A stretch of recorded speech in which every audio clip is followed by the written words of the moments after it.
And I believe you are...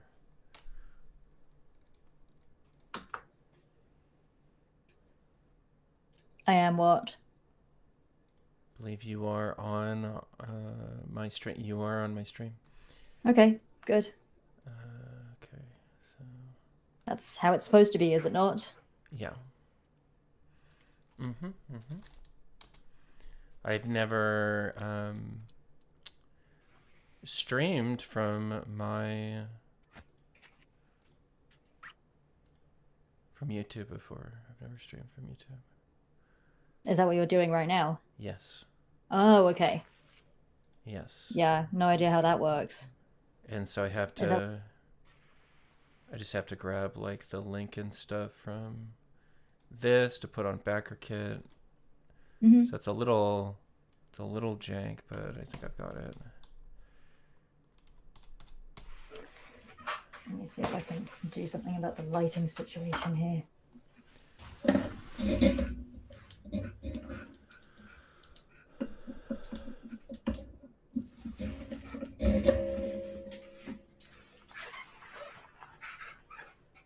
Well, that is a little bit better. Yeah. I think. I like your grown out hair. That looks great. Yeah, thanks. Thank you. I don't know. I don't quite know what I'm doing with it. I need to. It's usually blue, but like the dye washes out really easily. So Right. Yeah. let's see. Gotcha.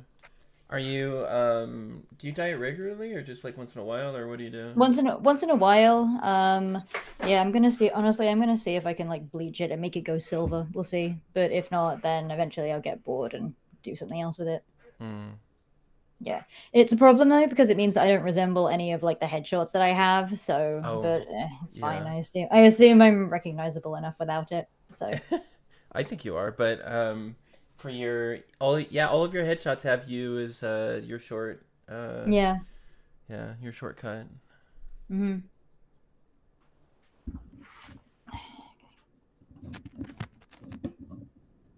Yeah, I don't want too much of this in the frame. I really need to. Yeah. Yeah, I feel Yeah. like all of my like camera problems and solutions and all that stuff is just like it's all stuff that I guess I just don't I don't know, I don't it's like I think I feel like there's a $40 solution somewhere of like an Oh, arm or probably. something. Yeah, Yeah, I for mean, I do have a microphone arm, but it goes over the top and stuff, and so like oh yeah. it's kind of up against the side of my monitor and coming off to this side. Hmm. So I don't know. Hopefully the levels are okay, and but like I can talk louder if I need to. Um, Right, yeah. yeah, I would use my headset, but otherwise like the wireless one. But I've been having trouble with it all week, so no idea. People can't hear me through it. Gotcha.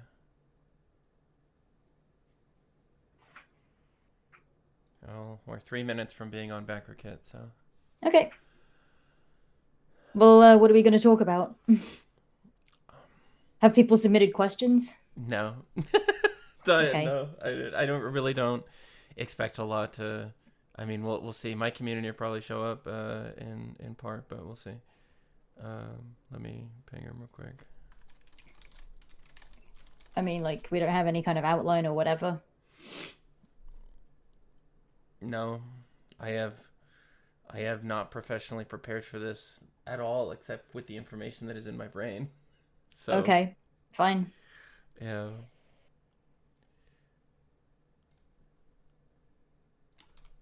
Speaking of which, I should pull up the GMROM documents.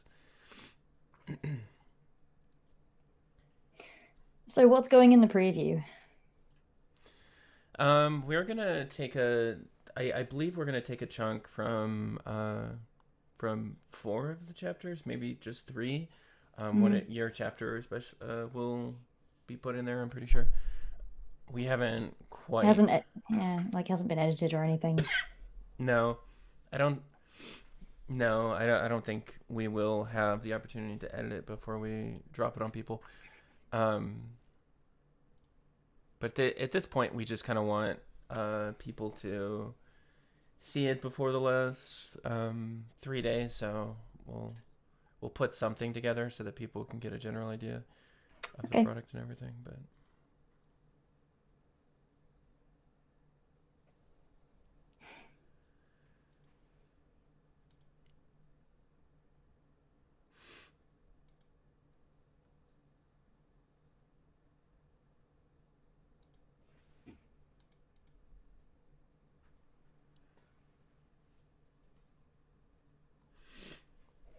Yeah. So we can do this for like an hour and see how it goes. yeah, Mm-hmm. might just be you and me on a podcast. It's fine. It's content for later Yeah. or whatever.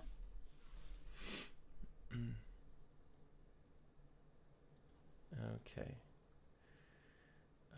Cool. We live. I believe so. Yeah, I think so.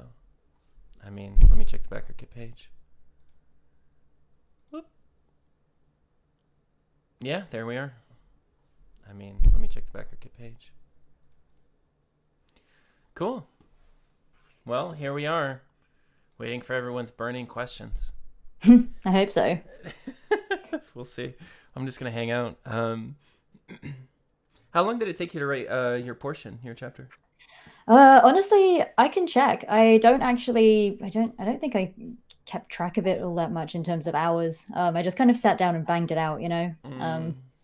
Yeah. That's how I tend to work. I just like to sit down and not get up until it's done. Yeah. So you're neurodivergent, huh? I mean, I wouldn't say. I mean, I wouldn't say that, but it's up to your interpretation. You can headcanon that if you like. Yeah, yeah. Looks like several hours. Yeah. Yeah. I feel like I end up that's how I end up writing a lot of the time too, even if I like try to plan to write and stuff. Like I can force myself to write for a short period of time, like an hour or less, but most of the time when I get like a ton of stuff done, it's like when I have um basically just like hyper focused on something. Yeah, So makes sense. Yeah. I mean, if I need something that requires a lot of brain power, then I need to sit down and I need to have like a kind of unstructured block of time wherein I can just write and think and design. Because honestly, I spend more time thinking than I do writing. yeah.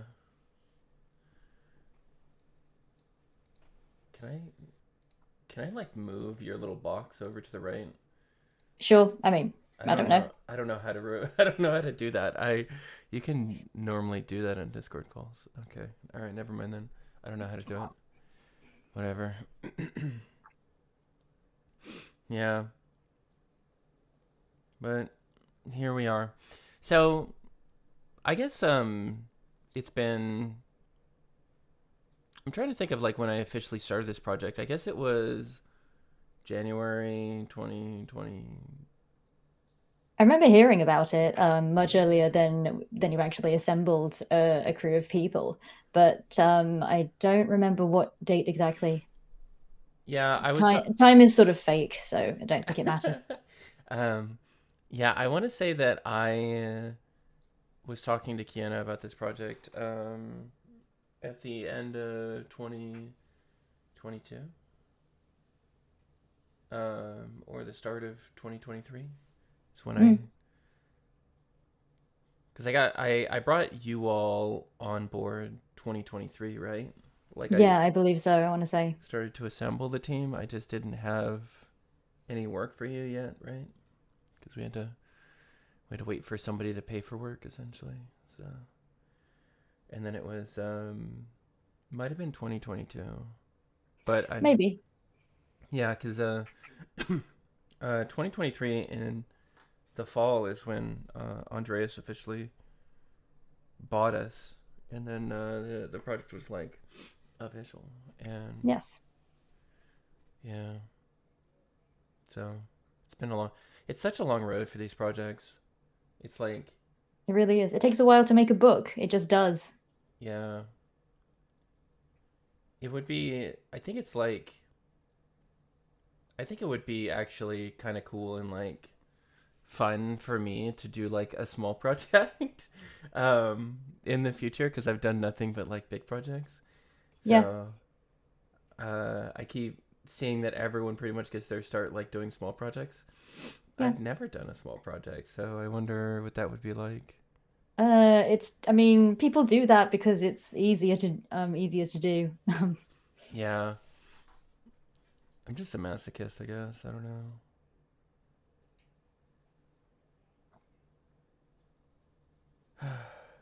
I guess we're not counting like freelancing work, but What do yeah. you mean? I wouldn't consider like the projects that I freelanced toward as No, like my projects. I assume you mean you want to run a smaller project as the Yeah, project manager. Yes. yeah, yeah. Something that's not gonna like take up my Well, entire life for months at a I time. mean, well, I mean, you knew going into it that this is what would happen, and honestly, like, come on, tell me, you're having a good time. Yeah. I mean, yeah, that's true. That's true. I mean, I always have a good time when we're making stuff with my team and everything like that. But um, yeah. Yeah, but I mean, I mean, we're here to talk about romance in tabletop, aren't we? So, what was the inspiration for this book? Like, what made you want to make it? Um, I was thinking about tools for GMs at the time because I was um, doing a lot of work with pro GMs, and one of the things that I ran into was that pro GMs really shied away from romance, which is fine. That's fine if people don't want to run romance games, but it seemed like a lot of them were interested in it, but they weren't confident in it, and that's a totally different issue, right? The difference being that if you have the tools and like education and experience to do something like that, then you would probably choose to do it if you have the inclination, right? Um, and being a pro GM, I wouldn't say that. Need to word this carefully. I'm having like this weird cough thing. Sorry about that. I would say that it is definitely you can get talked into doing stuff as a pro GM as compared to like at home and stuff. It's a different kind of pressure though. It's like when you are discussing something with like a potential client, they kind of have an expectation that you're just gonna do it. Whereas if you're playing with your friends or whatever, they're just more open to you saying no. I think for the most part, unless you Interesting. unless you kind of build that culture around your brand. I know that I have, which is not something that I started with, um, and I think there's a lot of different reasons for that. But my brand is very like I'm very obviously queer, um, which is very different than what you might find like on Start Playing Games. Um, that Yeah, I mean, I like that Start Playing Games has like the option to tag, and so like if you're a queer player looking for a queer GM, you can filter by the people who have tagged themselves, and I like mm-hmm. that. I like that you can do that. Yeah, it's interesting that like I you run into different kinds of issues as a pro GM. Most of it is just how do you manage to get all of these strangers to become friends at your table? And if you can solve that puzzle for every table, then you'll have like a long lasting game. And if you can't solve that problem, then you won't. And it's really as simple as that. Very seldom do people show up and like they're there purely for the game. You know what I mean? Most people are there to have a good time with their friends, and that's how you like keep a table together. I found. Um, Hmm. but yeah, I think one of the most important things is like building a community and like making people feel comfortable enough to play and things like that. I see a lot in my community that players will join my table because they are queer adjacent or queer curious, and they end up coming out inevitably during the course of playing because of the gay agenda. I mean, because they were curious and then they were exposed to other people within the community. who are queer. But yeah, it's just kind of a funny thing. Um, the only real cis people that I get in my like, I'm thinking about it in like in terms of like who joins my games. I very rarely get cis people. And generally, cis people are queer or have somebody in their life that is queer and openly so. Um, like for a long time, I had this older guy who was in my game who generally wouldn't fit the demographic normally, but he had a trans kid, and Mm, so he was interested in playing with me because inevitably he starts to talk to me about his trans kid, right? right. So So yeah. So how has that experience it shaped the book then? I don't know if it's directly shaped the book. I think for the most part, what we have thought about in designing the book, when me and Kiana initially began to concept it, was that we were looking for something that was going to be accessible to most people. Um, and the most accessible thing is basically just you need hard tools, like mechanical tools. You need things for people to use. And then we also need like advice essays and things like that. And that's like a bulk of the book besides the additional description, NPC tables to use, additional goodies, things like that. But for the most part, most people just think about romance and they're like, I don't even know how I ended up with a romantic partner. I don't know how to run that for other people either. So providing a framework was very important, I think. It's not necessarily like I think it'll be beginner friendly, but I hope so. I mean, my chapter is yeah. very much designed to be beginner friendly because, if I recall correctly, it's going to be the first one in the book. So I'm hoping that Yeah. we can. No, your chapter is very well laid out as far as like being what would you call that? Easy to digest. Yeah. It's very straightforward. So good job on that.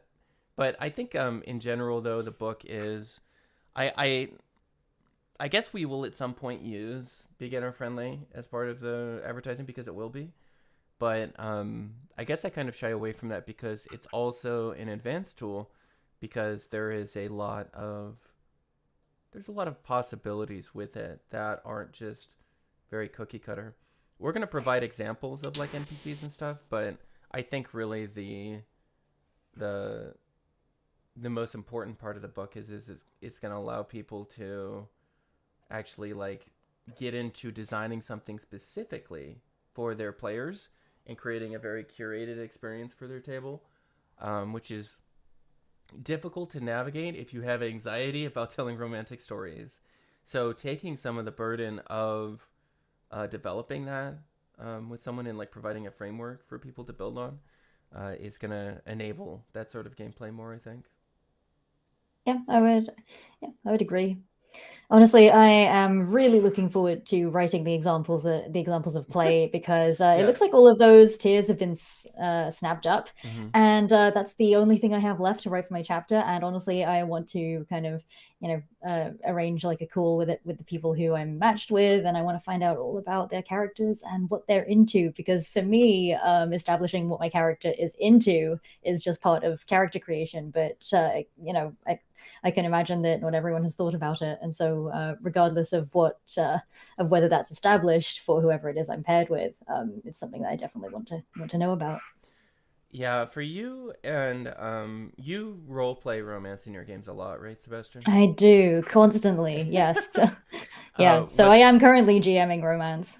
okay? Yeah. Do you want to tell us about that? Because I'm Yeah, I'd curious. be happy to. Yeah, so myself and one of my friends, we are playing D&D together. Our characters are in a long-term committed romantic relationship. It says in my bio on the page that I like to write erotic short fiction. That is where that comes from. Hmm. We write together about that campaign.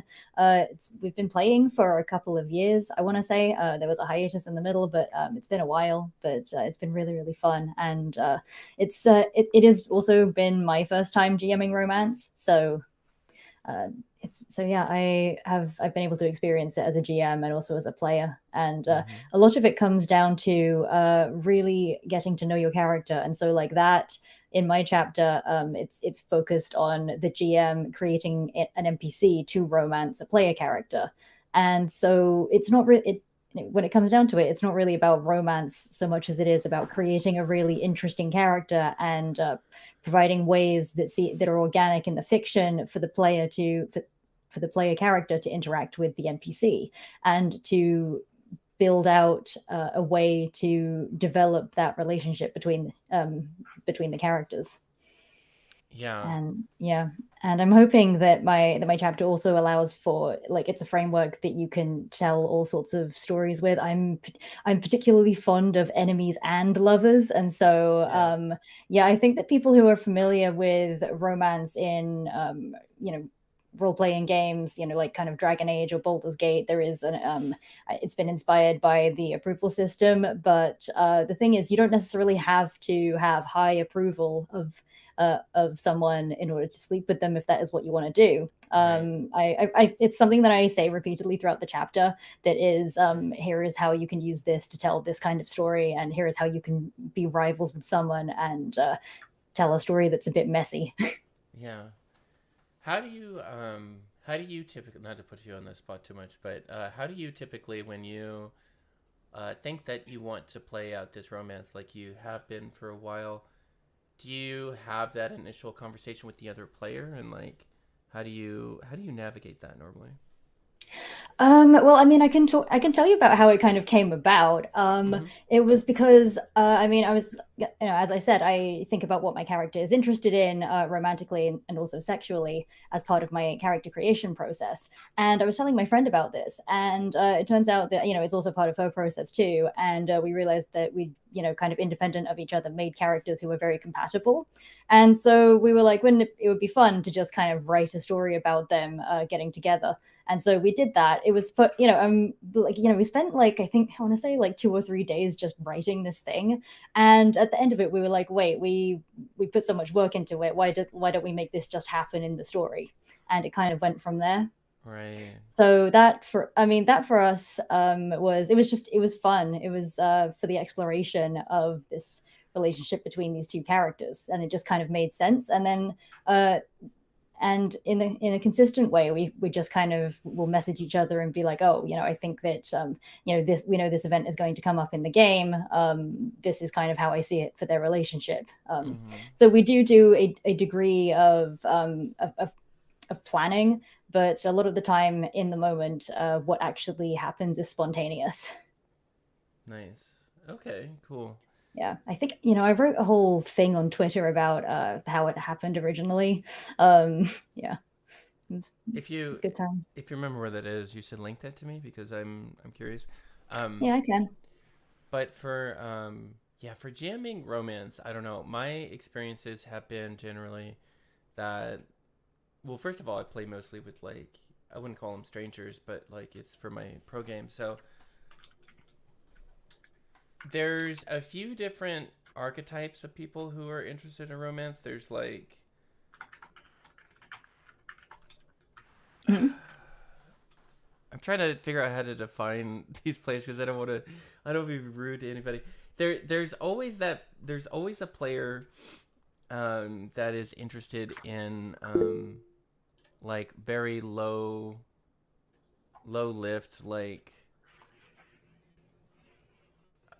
I hate to say like the brothel scene type stuff, but like essentially, right? They're interested in like that type of flirting, where it's just like kind of obnoxious and very overt, and I think that can be fine. Yeah, it can be. Some Yeah. players want to. Yeah, I mean, there's it really does depend on what the player's goals are. What they want. I mean, you can kind of see it working at two levels. Like, what does the player want to get out of this experience, and what kind Mm-hmm. of story are they trying to tell for their character, right? Yeah. And so, honestly, like how a character responds in a situation like that can be a really interesting way to explore um, to explore it. Yeah, I would say But when I was a player, one of the most rewarding things for me first exploring like romance in tabletop games was when my GM didn't even role play like the romantic aspects of it. It was really just that my GM created a wife that I could do stuff for and then like have conversations with once in a while. So it was most of the like romance part of it was really sort of off screen, which I was fine with. I just kind of wanted that as a motivator, I guess, for Mm, certain plot aspects, and that's how I was really looking at it for the most part. I wasn't as concerned with that initially, although often I do like that. So it just depends on what type. It really depends on the table vibe, to be honest. Um, if the table is cool, I will totally be comfortable role playing romance around the other players. If the table is not cool, um, then that'll be awkward. So um, I had a funny experience though because I was not expecting to like it's so funny because like when I'm a GM, I'm very much in my like I'm a dom right now like kind of mindset, right? In many respects, but like as soon as I become a player and like there's any sort of like romantic anything going on, like I'm like blushing and like I'm very subby. It's so funny what a mindset shift that is. So I play much differently than I GM in that respect as far as like romance plots and stuff like that. right. Um, yeah, people don't come to me to play the subby girlfriend that they're gonna pick up. They really want dummy mommies from me. That's just what the people want. That's So, fair. um, yeah, yeah. Especially because I run a lot of I used to run a lot of Strahd, so naturally you can see where the correlation Yes, is I'm there. enjoying Stroud at the moment. Yeah. It's my first time playing Curse of Strahd. I've actually never played it Okay. up until this game that I'm in. Yeah. How far into it are you? Honestly, we are not that far. We just did the March of the Dead. Mm. Okay. Are Mhm. you doing just as written, or are you doing a modified?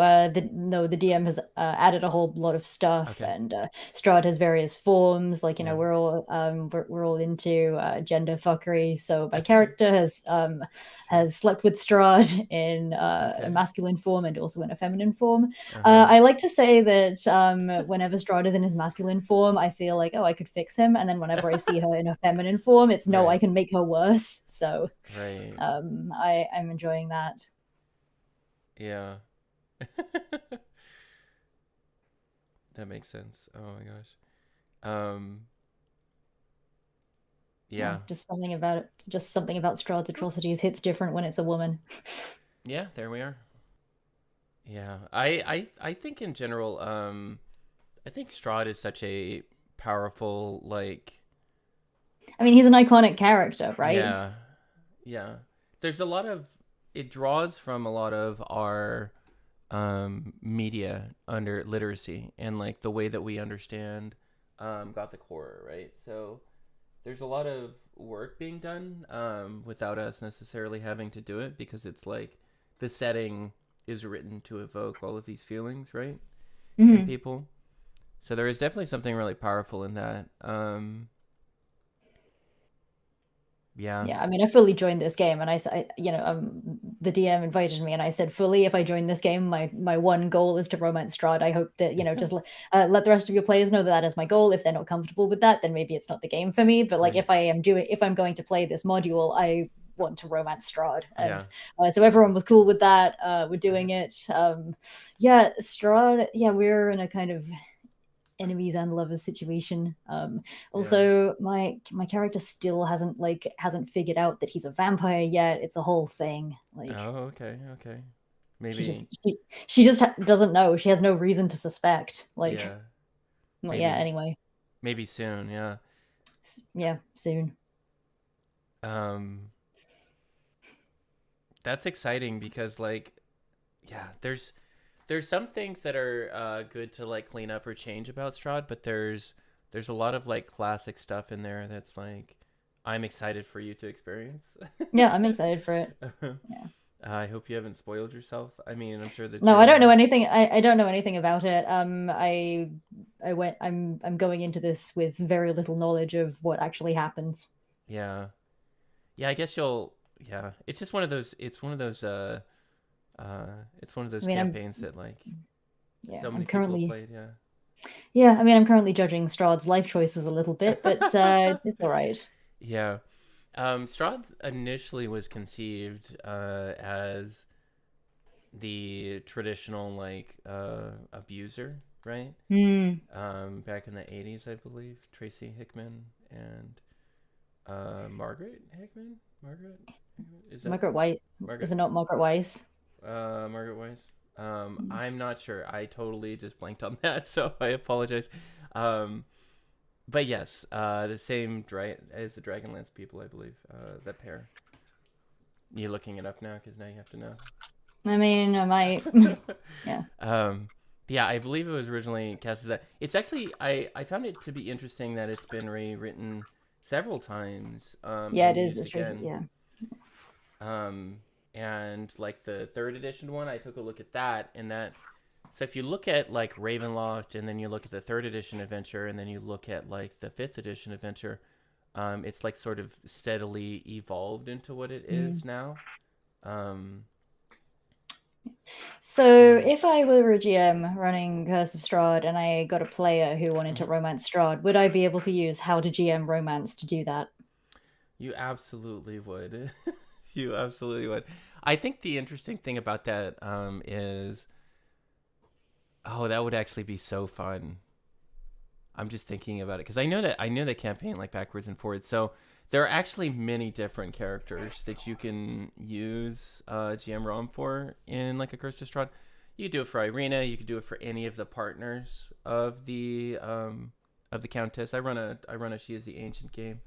So the instead of like just this problematic harem that Strout has. Strout has like partners, right? And Yes. there are many evil people that are begging to be romanced within, and not yeah. And there's also like people that are kind of gray area. So there's always the classic like you have some vampire hunter characters within the campaign itself. I'm trying not to spoil you. you have Yeah, don't. you have you have other gosh roguish type characters that would make for good romance plots. Yeah, if you were to actually leverage it, the way that I run Strahd is like so focused on the horror. I have very rarely had people really embrace the romantic side of things because most of my players refer to it as recreational anxiety um, for how I run the campaign. But yeah. Recreation. What do you mean by that? I stress my players out. Like the Oh, okay. Right. Yeah. basically almost every session is very stressful. Because the weight of decisions is very heavy, and Hmm. the and I run I the mean, it's combat. inherently it's a horror campaign, so Yeah, you want it to feel. yeah. What I found with it was that I run the combat so challenging in order to make it like keep the weight of Right. like the horror and Yeah. stuff like that because it's difficult to keep D&D horror themed without it being like super deadly essentially. Right. Yeah. Yeah. So, what parts of How to GM Romance would be most useful when thinking about running a romance in a campaign like that? I think honestly I think the romance tracking would be great. I really like the idea of using a feud system. I'll say my own chapter here. The feud system or the disputes, the breakup system that we're developing. Mm. Um, I think So, that yeah, I think that's going to be very useful for a campaign like Strahd because yeah. there's a lot of There's a lot of reason to have beef with Strahd. exactly A and lot. yeah, and there's a lot of different very strong character choices throughout the campaign that each have very strong motivations that may conflict with the party or an individual character. Um, but you can't necessarily know that all the time up front.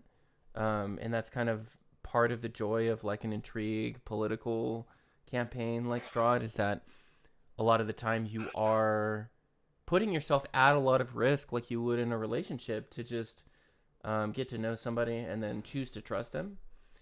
And I think the between the tracker and then like some of the other aspects, like of I don't necessarily think that you may go on very many dates in Barovia, but I think that you can still have a lot of moments that bring the relationship up and down and the change how everything plays out.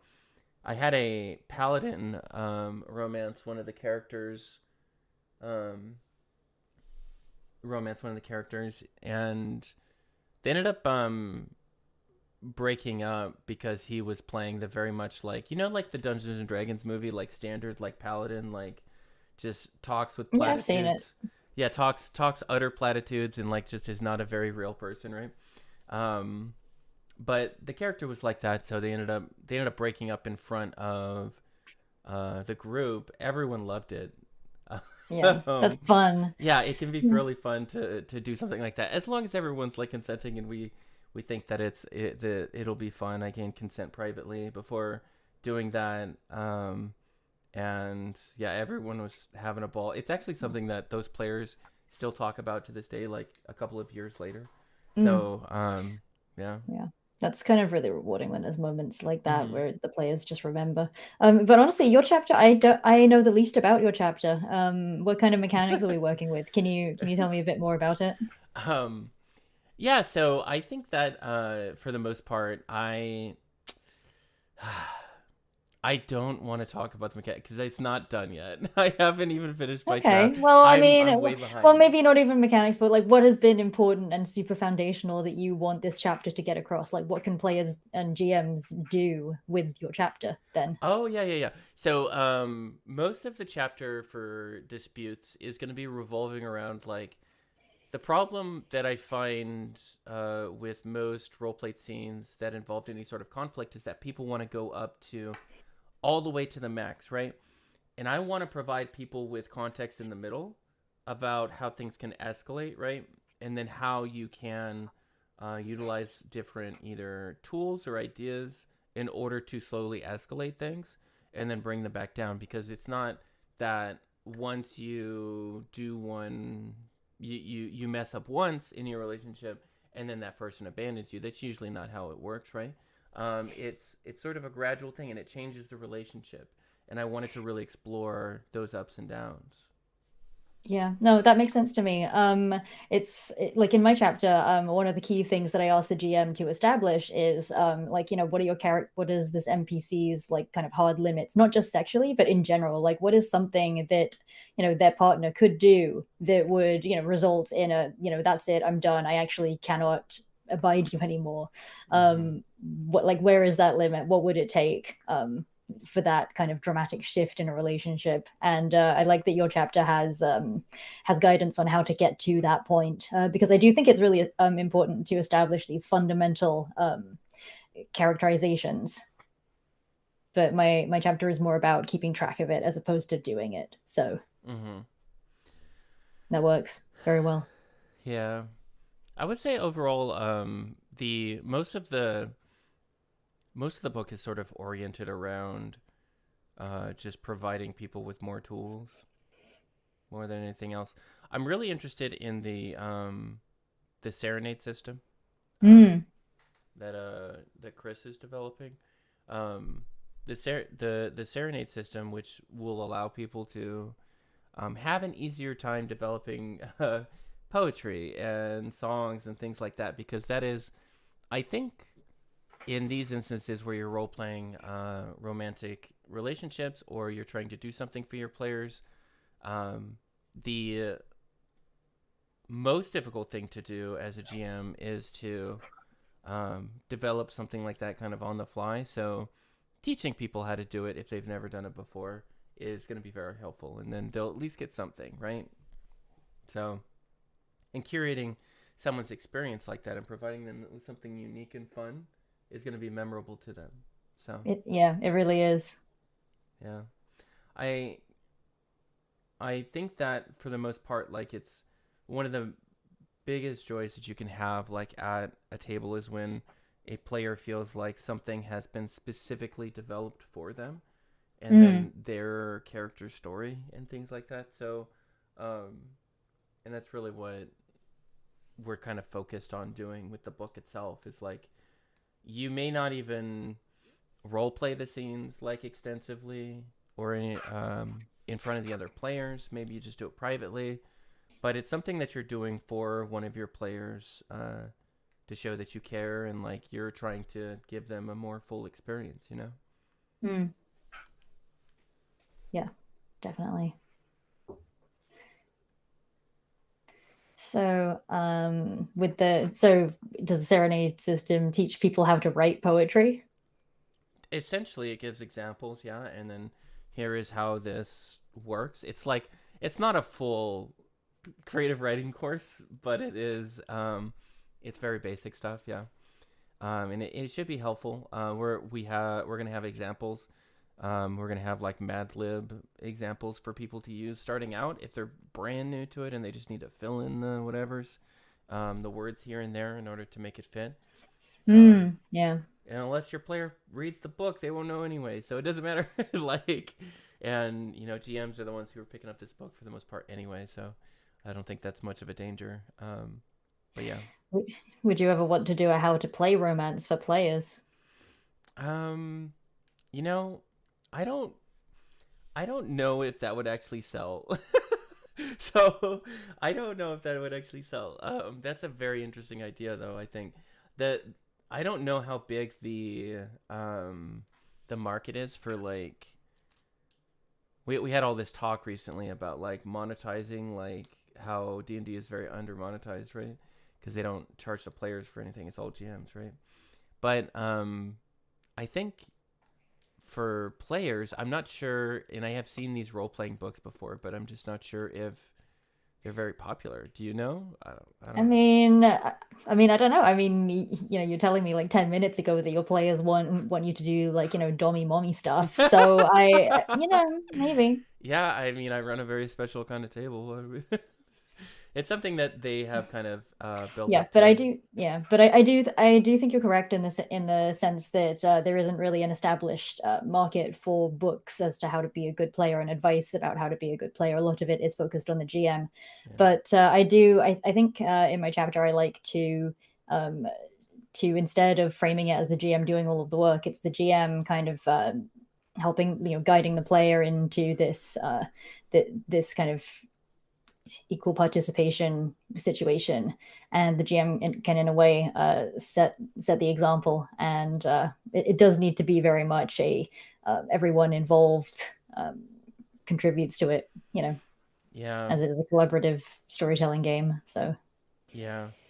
I think if I was to think about like what sort of audience, and this is me putting on my marketer hat for like 2 minutes, and talking about something that I may be wrong about, but when I think about like the audience expectation for different types of games, like I don't think a book like that would sell to D&D players.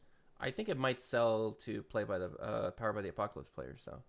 Um, totally different market, like the evil hat sort of players, people who do stuff like that. I think players of that genre not only are more willing to GM a game than you would find in like a traditional D&D table, but also, um, I you mean, know, the thing about PBT, a lot of that, I mean, if you're going to talk about like Apocalypse Keys and Thirsty mm-hmm, Sword Lesbians, a lot of that, like the mechanics for character interaction are built into the character playbooks. mm-hmm, So the players will like they give you concrete moves and concrete things that you can do to further your relationship with the other characters. Everything you do leans into the archetype that you're playing, and it kind of and every result will drive the story forward. So maybe yeah, maybe not. I don't know. I've worked on a couple of PBTA things before, so yeah. Yeah, which ones did you work on? I was a stretch goal writer for Apocalypse Keys. Okay, cool, Yeah, and nice. I'm also working on Tomb Raider, which is kind of a blend of Oh, PBTA and Fate at the moment. So oh, yeah, that's very British of you to be working on Tomb yeah. Raider. Yeah, I mean, yeah, I did a playbook and I Yeah. did an adventure. So, Cool. Okay. When does that come out? so the like it will go to okay. So I don't remember the exact timeline. We just finished Uh-huh. open playtesting, Okay. so like all of that is in all of that feedback is getting ingested, and we'll probably receive a bunch of notes and have to make some revisions based on that. And honestly, I'm excited to see what the players thought of it. But it's that game is interesting because the team is really interested in like anti-colonial Mm-hmm. anti-racist design, Mm-hmm. and there's a lot of emphasis on interacting with the location that you're at, and but uh, there's still ways in that game to have very deep, very meaningful relationships between the characters, and so Yeah. that's kind of where I'm coming from when I say that like the moves will guide you and tell you how to do this, because PBT is so narrative driven. It's Mm-hmm. you choose a result, what happens. It's a conversation. Yeah.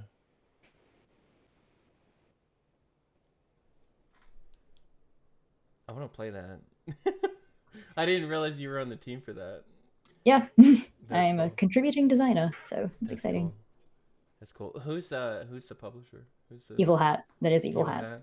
Who's the Hmm. project lead? Are they you allowed to say? I mean, yeah, I'm allowed to say. I mean, so the lead designer is Raina Jardi, who is also the designer of Apocalypse Keys. Okay. So Okay. yeah, Cool. Whoa. That's that whole side of like the industry that I don't even really interact with too much. um, maybe someday. Maybe someday.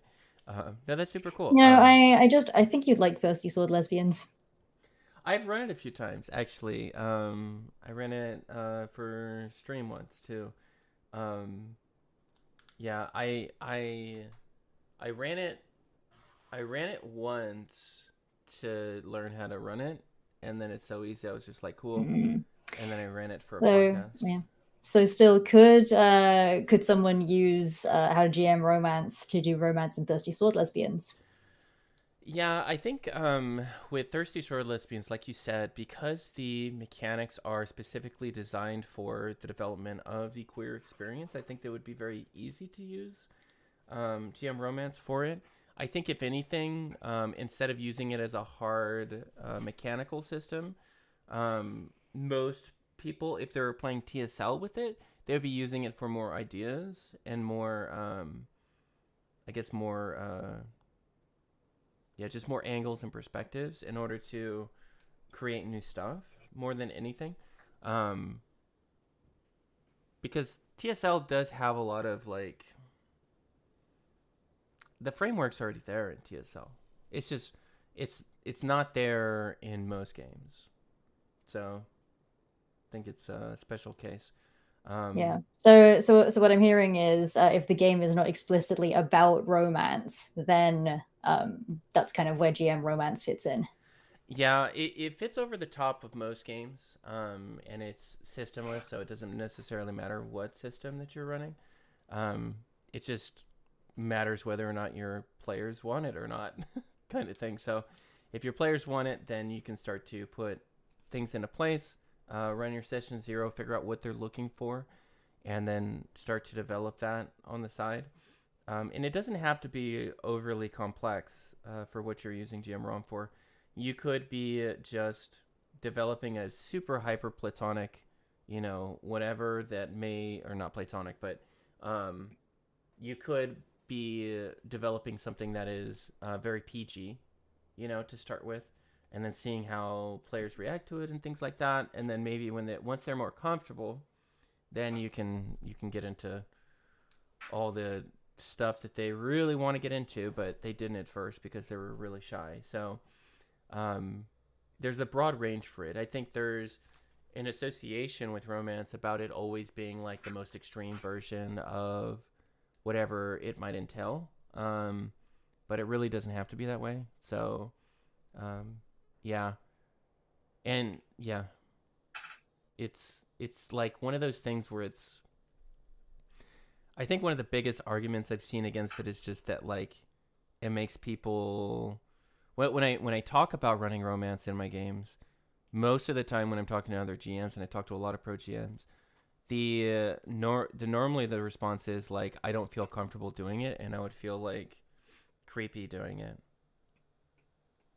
Just Right. generally unprepared to like handle it, and like what if I mess up, or what if I like cross somebody's boundary, when really the answer is like if you mess up and you cross somebody's boundary, you apologize and then you fix it. Like it doesn't have to be a big deal. um as long as you're paying attention, you're talking to your players, which if you're a GM that's doing a good job, you will be doing that. Mm, So I think people build it up in their mind more than anything, because of like, especially because of like RPG horror stories and stuff like that. Um, fair. Yes. yeah, there's. Yeah. Yeah, a lot of RPG horror stories that I've seen has just been that when the GM and the player have not already discussed this and haven't established the role of romance in their game, and then if the GM kind of suddenly springs something on the player that they weren't expecting, like Mm-hmm, that's the most common kind of romance horror story that I've seen. mm-hmm, But we in this book address that very quickly, and we've said, here is how to introduce romance if you're going to talk about it in session zero. Here is how to bring it up if you're doing this in the middle of a longer term campaign. Um, yeah, like my chapter has guidance for it. I think I say that it's well suited to a long term thing because it's a relationship tracker over time. yeah. But there are definitely ways to condense it and put it into a one shot if that's what you want to.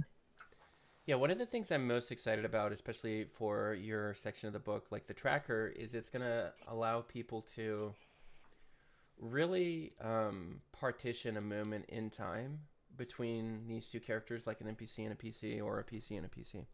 And let's say that your character does something that is very foundational towards their feelings for another character. Like you have done something that won them over, or got them interested in the first place, or was like that turning point for someone to become interested in your character romantically. Yes, And then yes, you that's can, what I'm hoping for. yeah, and you can like revisit it, and then like you can bring it to the table in a way where you're actually addressing it as a thing that really happened and really affected a character, instead of like kind of hand waving it. You can build around it, and keeping track of that kind of stuff is um, it's just more information to enable a GM. Yeah, that's what I'm hoping. Yeah. But yeah, I would say overall, gosh, it's so wild to me that we're even making the book, to be honest. Like, because for fucking 2 years I was just trying to convince people that we could do this. So um it feels good to be where we're at right now. I'm very happy. I'm glad. I mean, well, I'm excited to get this book made. Yeah, yeah, I have a after the campaign finishes, I'm gonna have a lot of, I guess, long nights, quote unquote, to Yeah. get it complete. We'll finish production by December, and I will have logged a lot of hours to get that done. I'll try to be efficient, but we'll see how it goes. I am very honored and excited about all of the major talent that we have on the book. Um, so thanks for joining the team. Yeah, of course. Thank you for having me. I mean, it's romance and tabletop. Like I love that. So, Yeah. Well,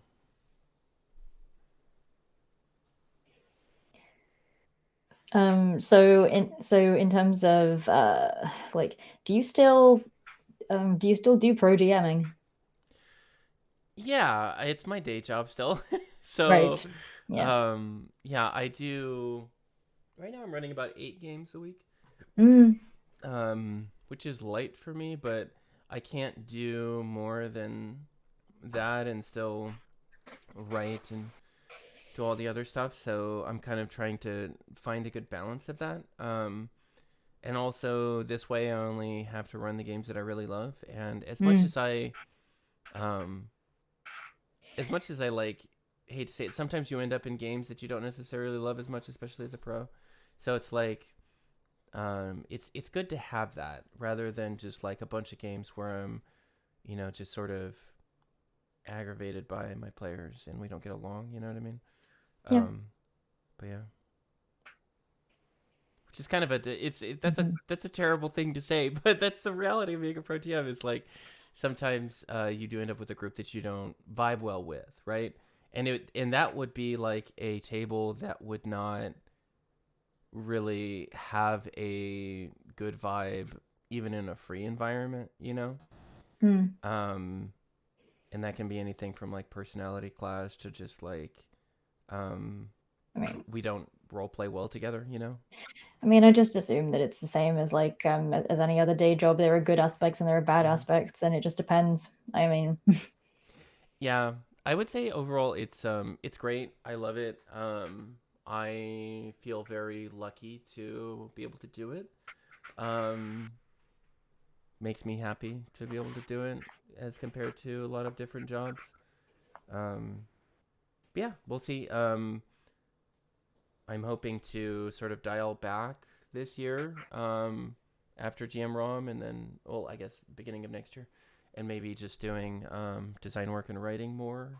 I would like mm. to do that and just run less games. The downside, really, with being a pro GM is that I can't really take much time off. Um, like, in order to take Saturday or tomorrow off to go to a family event, I have to reschedule both my games for Monday, and Mm. they had to agree to it and like all that stuff, so it's like kind of a hassle. But I have great players who don't mind, so That's good. yeah. So you said initially that like the inspiration for this book was pro GMs and the hesitation that you Mhm. noticed. So would you say that pro GMs are your target audience for this? Yeah, mostly pro GMs. That's like most of the people, like both in my Discord server and then also the people who listen to my podcast, read my newsletter, um, Yeah. GMs But in general. okay. Yeah, so not just pro GMs. It's like more like everything. It's more like any GM, but you noticed this because it was a trend in pro GMs then. Yeah, I mean, Okay. I think it's a trend for all GMs, but because pro GMs are the ones who I talk to the most, um, I think for the most part, if a GM is not a professional, they won't even consider romance if they're already not into it. Whereas a pro GM is more open to it because they might want to keep a particular player that they really like, um, more so than a free GM would. But yeah, I guess it depends. That's just really just anecdotal speculation, though. Fair. Yeah, based on my many interactions with the different pro GMs, because we all have those players that like they are. I hate to admit that we have favorites, Sebastian. So, I know that. Yeah. so it's you know sometimes Yeah. um, and for the most part, if you haven't run like romance or you don't know necessarily what you're doing with it or like you're uncomfortable with it, um, this is the type of tool that really helps people explore that without feeling unprepared, because especially for professionals, they like to feel very prepared before they go and they run a game, at least professionals that do this full time or like even part time, really. um, because that's the expectation, is that you're prepared. Yeah. Yeah. Yeah. Yeah. Well, that's good. I think you're on this. I'm looking at this book in front of me right now, and I think you're a writer on this book as well. Which one is it? Didn't you recently write on a Pathfinder book? Oh, yes. Yeah, I did. I did. Yeah. Yeah. Nice. I have it right in front of me. It can't be that one. I did not write for Tian Shaw, if that's what you're asking. Oh, which one did you write for? The one that I wrote for isn't out yet. I wrote for Lost Omens Divine Mysteries. Oh, that's what it was. Did you already talk about this? I must have mixed up the two. As in, have I talked about it publicly? I said that I worked for it, but I haven't really Okay. gone in depth about it. But Okay. I understand why you would think I was writing for Tian Shaw, though. Yeah. I think you'd mentioned writing for Pathfinder before, though. I just didn't know what. So yeah. Yeah. Um Cool. Well, how difficult is it to write for Pathfinder? It depends. I don't know necessarily that I would that I could pinpoint anything specific to Pathfinder regarding it. Okay. All right. But We don't anyway, have to talk about this on stream. Sorry. I yeah, didn't mean to... like that's not actually Yeah. yeah. Yeah. Did we receive any burning questions from people in chat or what have you? No, I think Okay, that's fine then. Yeah. Well, I mean, we're at the just about at the top of the hour, so yeah. um to the people who are watching this stream, either now or later, Friday, where can they find you? DollarsandDragons.com. Hmm. That's it. Yeah. What Okay. about you, Sebastian? Yeah, I'm Sebastian UA everywhere, so SEBASTIANYUE, all one word. I'm on Twitter. I'm at sebastianua.ca because I am based in Canada. Mm-hmm. Yeah, that is. You can also find me on Blue Sky, but I'm most active on Twitter. But Sebastian UA everywhere. Okay. All right. Super cool. I will.